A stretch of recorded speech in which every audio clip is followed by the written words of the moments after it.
Good morning. We live in a strange era. The abuses have changed. The slander has changed. You want to insult a person, call him a racist, call him xenophobic, call him misogynist. Racism, that takes the cake. Now I am putting you across certain situations.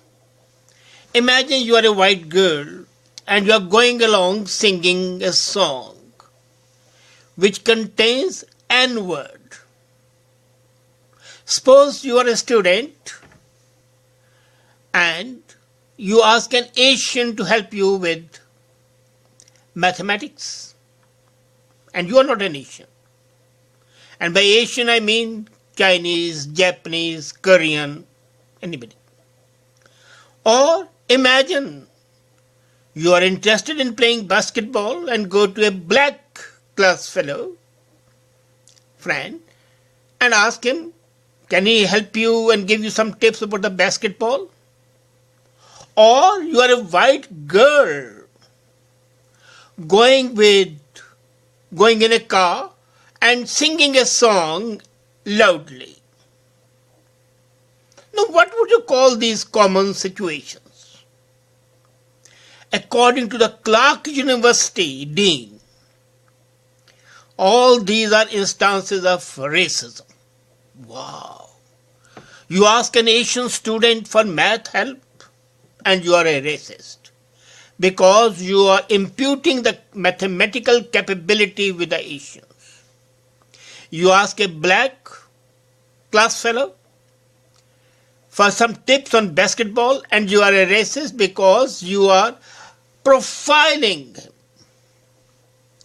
You are singing a song containing N-word and you are insulting the Afro-Americans. Now, you can't use the word Negro.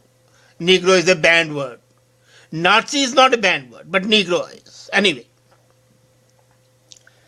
So, if these mundane day-to-day reactions are racism, then is not our common everyday intercourse being hindered? In fact, we are victims of microaggression. Microaggression masked and camouflaged as politically correctness. Somebody wants to defame you and he can easily call you racist. And now come to the other part. There was a time when we used to enjoy the jokes on Sikhs, and then there was a petition in the Supreme Court of India that court should legally ban, which courts cannot do. We used to enjoy the jokes against the miserliness of the Jews. We used to enjoy the jokes of Scott and the Ireland, again their miserliness. We used to enjoy the jokes regarding Poles, the Polish jokes showing their different characteristics. And now, you just try to joke which somehow or the other, directly or indirectly, involves a definite organized group. I won't call it a race or a community. So I will call it an organized group. And you are labeled racist. Where is the humor gone from our lives? And sometimes I feel that we are in fact becoming morons, devoid of all sense of humor, devoid of all sense of justice as well. Imagine I gave you the 4 examples of racism. Now why? Why is it that we have become so touchy, so sensitive to the common things? Let's not The common intercourse between human beings is there.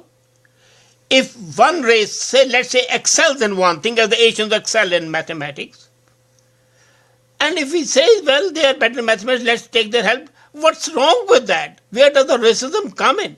Isn't, in fact, an admission of their being expert in that discipline?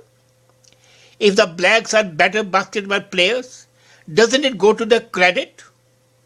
And yet, you try it, and you can be hauled up by the moral police and the real police for being a racist.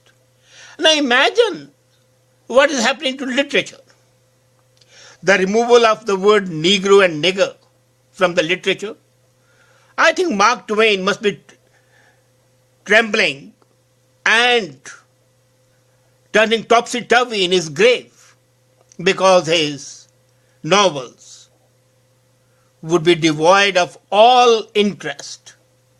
What would happen to all the great literature because we are going to slice the words out of that? You see, racism should be condemned. I'm not saying that. You cannot blame a community or a race for something. But we cannot also deny that something is always inherited, that the genes have an important role to play, and it has some capability, then why should we object to that? As a matter of fact, we should praise it. Racism, when it comes to deriding something, is bad. When it comes to identifying a community and its strength, is good. It enhances the capability and enhances the goodness of that point. Now imagine it. What is branding? We always say that let's have a proper branding. We should brand ourselves. We should brand our capabilities. We should brand the human beings.